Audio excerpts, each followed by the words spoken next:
నుంచి ప్రారంభమైన పార్లమెంట్ శీతాకాల సమావేశాలు వాయిదాల పర్వంగా సాగుతున్నాయి. 15 రోజుల పాటు సాగనున్న ఈ సమావేశాలు డిసెంబర్ 19న ముగియనున్నాయి. ఎన్నికల సంఘం చేపట్టిన ఓటరు జాబితా ప్రత్యేక సమగ్ర సవరణపై పార్లమెంట్లో చర్చించాలని విపక్షాలు డిమాండ్ చేస్తుండగా కేంద్రం మాత్రం స్పందించడం లేదు. దీంతో లోక్సభ, రాజ్యసభలో విపక్షాలు ఆందోళనకు దిగాయి.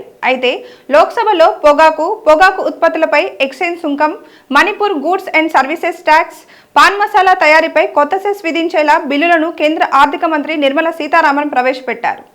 ఇరు సభల స్పీకర్లు సభ సజావుగా జరగడానికి సహకరించాలని విపక్షాలను కోరిన విపక్ష సభ్యులు నిరసన కొనసాగించడంతో లోక్సభ, రాజ్యసభలు వాయిదా పడ్డాయి. దీంతో పాటు ఇటీవల ఢిల్లీలో జరిగిన పేలుడు ఘటన నేపథ్యంలో దేశ భద్రత, విదేశాంగ విధానం, రైతుల సమస్యలు, వాయు కాలుష్యంపైన చర్చించాలని ప్రధాన ప్రతిపక్షం కాంగ్రెస్ పార్టీ డిమాండ్ చేస్తుండటంతో పార్లమెంట్ సమావేశాలు వాడివేడిగా సాగే అవకాశాలు కనిపిస్తున్నాయి.